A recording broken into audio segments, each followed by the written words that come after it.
Bonjour à tous. Nicolas vient de centrer le sujet. 411 hectares, un projet d'European Energy, promoteur danois que Nicolas avait soulevé précédemment. 411 hectares sur 7 projets agrivoltaïques euh, sur le Tardenois. Je suis un habitant du Tardenois, de Collonges-Cohan précisément, où se situe le plus gros des projets, qui a été passé en enquête publique il y a 2 mois et dont on a reçu il y a à peu près 3 semaines, un mois, l'avis. Avis qui, à notre très grande surprise, a été un avis défavorable, donc favorable au promoteur. Favorable. Favorable au projet. Favorable, Favorable. favorable, favorable au promoteur, oui. Et donc, Favorable, nous. Défavorable. favorable au promoteur.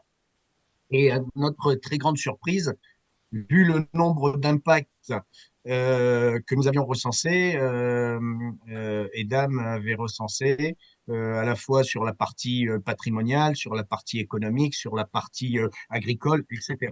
Donc, nous avons, comment dirais-je, nous allons faire une réunion lundi 5, contribuer à cette réunion nationale un petit peu pour mettre en exergue toutes les incohérences de cet avis qui a été rendu par le commissaire enquêteur et essayer, peut-être pas de faire changer la balance, mais en tout cas de faire remonter au niveau du préfet euh, les incohérences qu'il y a sur cet avis, qui pour nous est à la fois incomplet, partiel, voire partial et biaisé. Donc nous arriverons à démontrer au travers des contributions qui ont été analysées, il y en a plus de 200, 260 sur le projet de Coulonges-Cohan, 2 tiers sont contre le projet, 1 tiers sont en faveur du projet, et donc nous allons démontrer au travers donc de ses contributions et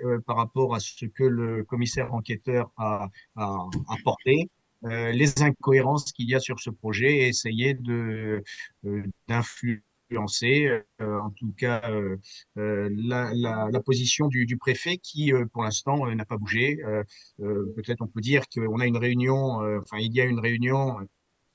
On a une réunion prévue le 2 juin avec Madame le préfet et donc c'est peut-être après cette réunion qu'elle statuera et on espère avoir suffisamment de poids pour faire influer une décision défavorable en notre faveur.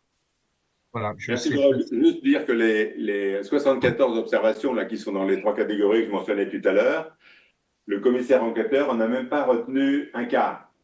Et il a éliminé de son discours toutes les critiques techniques sur le projet. Ah non, si c'est ça, c'était validé par l'État, donc c'est bon. Alors qu'il n'y a aucun document de l'État qui valide toutes les critiques. Ben, il y en a beaucoup d'ailleurs qui sont dans la colonne ERC. Par exemple, normalement, il doit y avoir une bande de 50 mètres qui sépare en fait des bois pour trucs. Là, ils ont collé les panneaux contre le bois. Donc là, ils n'ont pas respecté les règles incendie, etc. Sur l'économie, on démontre qu'en fait, ça détruit de la valeur. Il n'a même pas regardé les volets économiques qui ont été regardés. Donc, si vous voulez, ce 5 mai, ça sera important. On communiquera de façon très forte dessus. Il y a des agriculteurs qui viennent de toute la France, et notamment des Hauts-de-France. À Bénédicte, il y a M. Patrick Legras, le président de la coordination rurale des Hauts-de-France, qui sera présent et qui interviendra.